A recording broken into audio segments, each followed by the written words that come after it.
رب تعالیٰ نے اپنے ہی لیے اور آپ کی تسلی اور تشفی کے لیے کہ اللہ کی رحمت اور اللہ کی مغفرت کا باب کتنا وسیع و عریض ہے، بعض ایسی باتوں کو بیان کیا کہ آپ حیران و ششدر رہ جائیں۔ آپ اس کا ادراک، بات طویل و مختصر کر کے کرتا ہوں صرف ادراک اور شعور کے لیے کہ اللہ تعالیٰ نے کس قدر بڑی مخلوقات کو کس ڈیوٹی پہ لگایا ہوا ہے۔ الذین یحملون العرش، جن فرشتوں نے عرش کو اٹھایا ہوا۔ میرے بھائیو، یہ جب بات ہوتی ہے عرش کو اٹھایا ہوا، بات سنی، ذہن سے نکال دی، پتہ نہیں، اہمیت کا ادراک نہیں۔ ہم ایک کلونی میں بیٹھے ہوئے ہیں، پھر ایک قصبہ ہے، پھر ایک شہر ہے، پھر ایک ملک ہے، پھر ایک بر اعظم ہے، پھر ایک زمین ہے، پھر 7 سیارے ہیں، پھر سورج ہے، پھر سورج سے بڑے بڑے ستارے ہیں، پھر پورے کے پورے ستارے مل کے ہزاروں، لاکھوں، کروڑوں ایک ملکی وے بنتی ہے، پھر کئی گلیکسیز بنتی ہیں، اربوں کی تعداد میں گلیکسیز، ان کا آپس میں جو فاصلہ ہے وہ نوری سالوں کا ہے۔ ان ارب گلیکسیز جو انسانی آنکھ نے دوربین سے دیکھی، 14 ارب سال کے فاصلے کے اوپر بھی گلیکسیز موجود ہیں، اور اب نئی دوربین جیمز ویب خلا میں جا چکی ہے، پتہ نہیں کتنی فاصلے کے اوپر یہ گلیکسیز موجود ہیں کہ 14 ارب سال لگ جائیں روشنی کو سفر کرتے ہوئے۔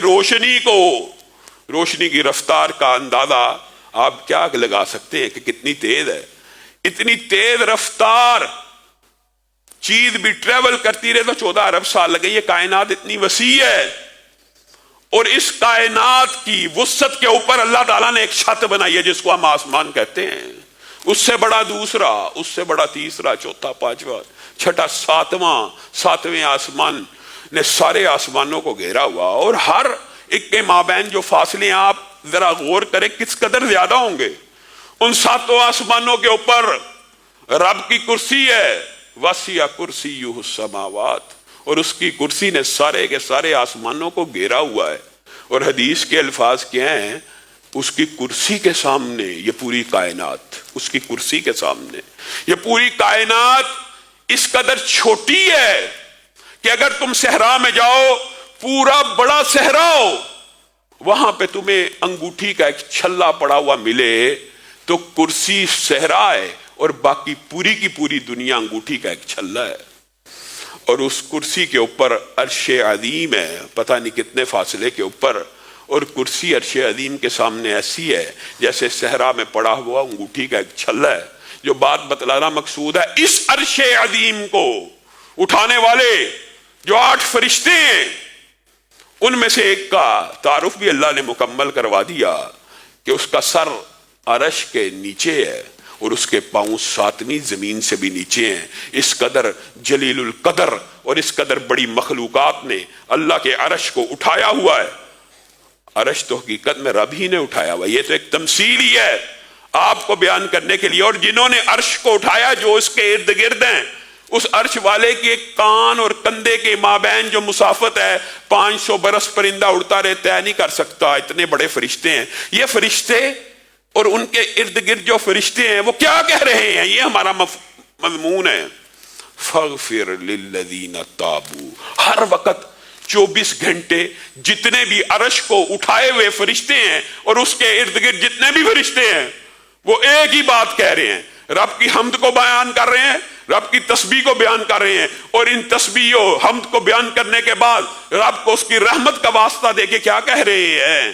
فاغفر للذین تابوا، اے اللہ، اے اللہ، اے اللہ، ہم آپ کی تسبیح بھی بیان کر رہے ہیں، ہم آپ کی حمد بھی بیان کر رہے ہیں، آپ کی رحمت ہر چیز کے اوپر وسیع ہے۔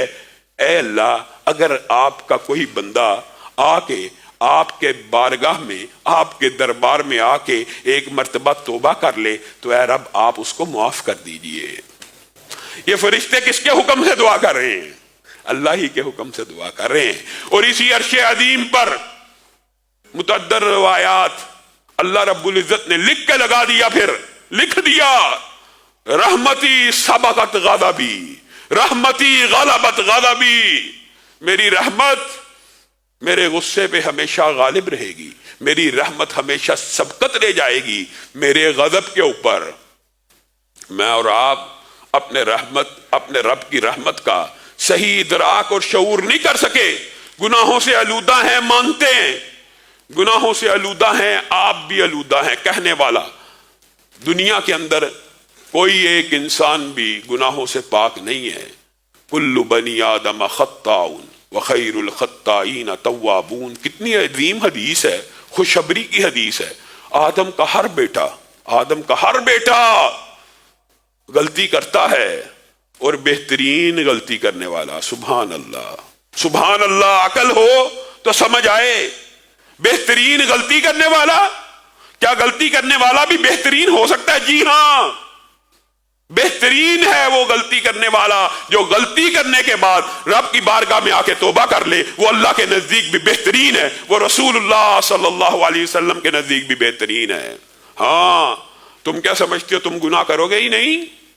یہ بھی حدیث کے الفاظ ہیں، اگر تم گناہ کرو ہی نہ تو اللہ رب العزت ایک ایسی مخلوق پیدا کرے گا جو گناہ کرے گی اور پھر نادم اور شرمندہ ہوگی کہ ایک رب نے بنایا ہے، اس کے سامنے جھکنا ہے، اس کے سامنے توبہ کرنی ہے۔ گویا اللہ رب العزت بندے کی توبہ کی امید لگائے ہوئے، بندے کی توبہ کا انتظار کر رہا ہے کہ گناہ کر لیا کوئی بات نہیں، توبہ بھی تو کرو۔ اسی لیے حدیث کے جو الفاظ ہیں وہ بڑے عظیم ہیں میرے بھائیوں۔ نبی کریم صلی اللہ علیہ وسلم نے فرمایا، اللہ رب العزت نے ایک حدیث قدسی میں ارشاد فرمایا ہے، اے ابن آدم، اگر تو اپنی امیدیں مجھ سے وابستہ رکھ، پہلی بات اپنی امیدیں، اور مجھ سے ہی سوال کرتا رہے، پھر تو جتنے مرضی گناہ لے کے آئے، لا ابالی، مجھے کوئی پرواہ نہیں، میں تیرے سارے کے سارے گناہوں کو معاف کر دوں گا، لیکن شرط کیا ہے؟ امید بھی مجھ سے باندھنی ہے اور سوال بھی مجھ سے کرنا ہے۔ دو شرطیں، امید بھی مجھ سے اور سوال بھی مجھ سے۔ اے ابن آدم، اگر تیری یہ نیچر بن جائے کہ امید بھی مجھ سے اور سوال بھی مجھ سے ہے، تو پھر آسمان تک گناہوں کو لے کے آ، تیرا رب آسمان کے برابر مغفرت کو لے کے آئے گا۔ اے ابن آدم، اگر تو یہ دو شرطوں کو پورا رکھتا ہے اور مرنے کے بعد بھی، یہ عظیم حدیث ہے رحمت کی، دنیا میں تو جو گناہ کیے معافی مانگ لی، امید تھی، سوال کرتا رہا، اللہ معاف کرتا رہا، لیکن مرنے کے بعد بھی اگر تیرے گناہ زمین کے برابر ہوں، لیکن یہاں پہ اللہ نے تیسری شرط کا بھی اضافہ کر دیا، امید بھی تھی اور سوال بھی مجھ سے کرتا ہوا آیا دنیا سے، اور تیسری شرط آخری جملے کے ساتھ کیا لگائی؟ اس حالت میں کہ تو نے کبھی میری ذات کے ساتھ کسی کو شریک نہ کیا ہو، تو زمین بھر گناہ لے کے بھی آ جائے گا، تو وہاں پہ بھی تیرے زمین بھر گناہوں کو معاف کر دیا جائے گا۔